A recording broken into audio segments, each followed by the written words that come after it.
बहुत समय पहले की बात है। मद्र देश के राजा अश्वपति थे। राजा के पास सब कुछ था, धन, सेना, ज्ञान, राज्य, परंतु संतान नहीं थी। हर दिन वह और उनकी रानी मालवी सुबह ब्रह्म मुहूर्त में उठकर भगवान विष्णु और देवी सावित्री की पूजा करते थे। संतान के लिए वर्षों तक उन्होंने उपवास, यज्ञ और दान किया। उन दोनों की श्रद्धा और भक्ति से अंत में देवी सावित्री उन पर प्रसन्न हुई और अपना आशीर्वाद दिया। 9 महीने बाद रानी ने एक सुंदर कन्या को जन्म दिया। उसका नाम रखा गया सावित्री। सावित्री बचपन से ही असाधारण रूपवती और तेजस्विनी थी। उनका रंग स्वर्ण सा दमकता था। लंबी काली केश राशि, विशाल नेत्र और ओजस्वी मुखमंडल। धीरे धीरे समय बीतता गया। सावित्री बड़ी हो गई। वे वेद पुराण, राजनीति, काव्य, युद्ध कला सब में निपुण थीं। लोग उन्हें देखकर चकित रह जाते थे, परंतु कोई भी राजकुमार उन्हें अपनी पत्नी बनाने का साहस नहीं करता था। सबको लगता था, इतनी दिव्य कन्या विवाह के लिए धरती पर कैसे आई। राजा अश्वपति को अपनी बेटी सावित्री को लेकर चिंता होने लगी। उन्होंने सावित्री से कहा, पुत्री, तुम स्वयं अपने योग्य वर का चयन करो। तुम जिसे भी अपना जीवन साथी चुनोगी, हम उसी से तुम्हारा विवाह करेंगे। जाओ, देश देशांतर घूम आओ और बताओ किसे तुम्हारा पति बनाने का मन है। पहले तो सावित्री थोड़ा घबराई, फिर बोली, ठीक है पिताश्री, यदि आप चाहते हैं कि मैं अपना पति सुमन चुनूं तो मुझे कोई आपत्ति नहीं है। इतना कहकर अपने पिता से आज्ञा लेकर सावित्री वन वन, नगर नगर घूमी, परंतु सावित्री को कोई वर नहीं मिला। अंत में सावित्री अपने घर लौट रही थी।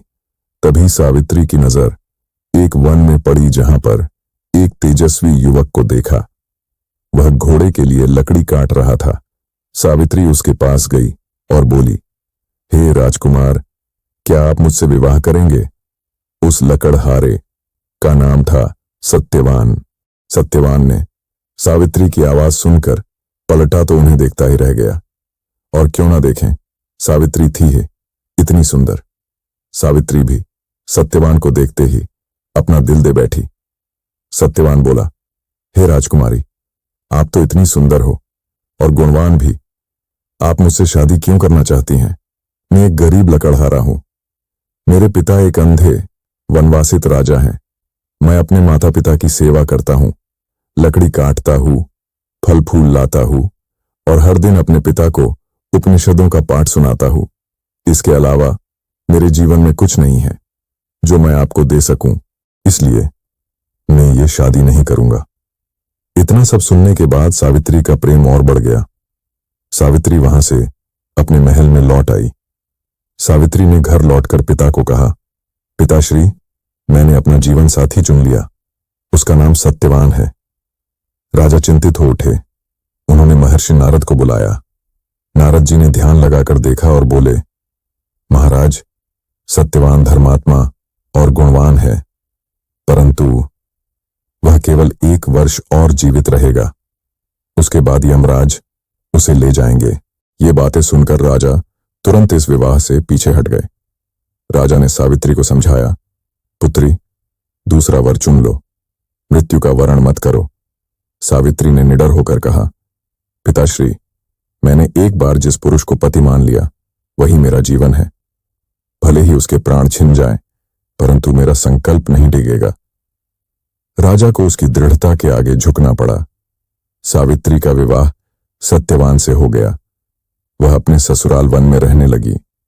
सुंदर राजमहलों की बेटी अब झोपड़ी में रहती थी, पर कभी दुख की रेखा उसके मुख पर नहीं आती थी। सावित्री सत्यवान और उनके अंधे माता पिता की तन मन से सेवा करती थी।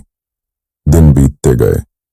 सावित्री को वह दिन याद था जब नारद जी ने कहा था, 1 वर्ष बाद सत्यवान की मृत्यु होगी। मृत्यु तिथि आने पर सावित्री ने उपवास किया।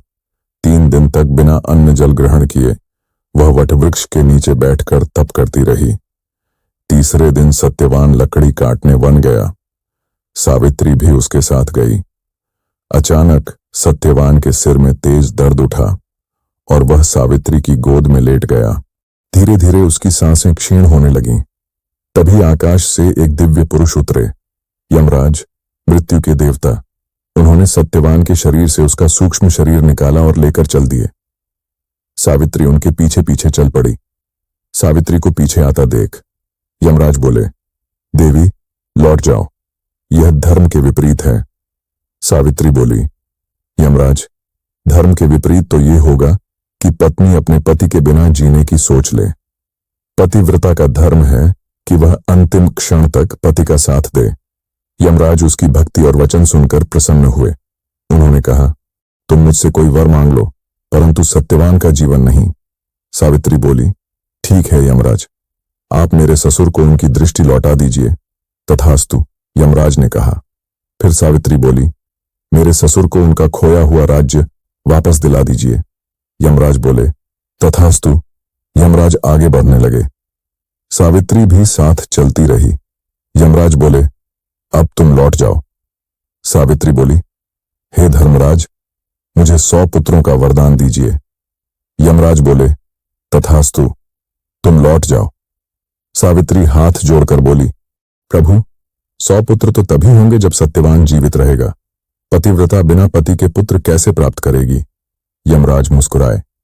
उन्होंने सावित्री के पतिव्रत साहस और धर्म ज्ञान से प्रसन्न होकर सत्यवान को जीवन दान दे दिया और बोले, धन्य हो देवी, तुम्हारे समान पतिव्रता न थी न होगी। जाओ, तुम्हारे सत्यवान को अमर जीवन मिलता है। इतना कहकर यमराज अंतर्ध्यान हो गए। सावित्री ने पीछे मुड़कर देखा। सत्यवान जाग रहा था, उसकी बांह थामे मुस्कुरा रहा था और फिर पूरी तरह से ठीक हो गया। सावित्री और सत्यवान दोनों खुशी खुशी घर लौट। कुछ दिन बाद सत्यवान के पिता की दृष्टि लौट आई और उनका खोया हुआ राज्य भी उन्हें वापस मिल गया। अब सत्यवान और सावित्री अपने माता पिता के साथ राजमहल लौटे। उनके यश की गाथा चारों ओर फैल गई। सीख, धैर्य, भक्ति और नारी के संकल्प में असीम शक्ति है। सच्चा प्रेम मृत्यु को भी जीत सकता है। पतिव्रता धर्म केवल पति भक्ति नहीं, अपितु संपूर्ण जीवन के प्रति समर्पण का भाव है। यदि इस कहानी से आपको कुछ सीख मिली हो तो वीडियो लाइक जरूर करें। ऐसी और वीडियो देखने के लिए चैनल को सब्सक्राइब जरूर करें। तब तक लिए धन्यवाद। मिलते हैं अगली वीडियो में।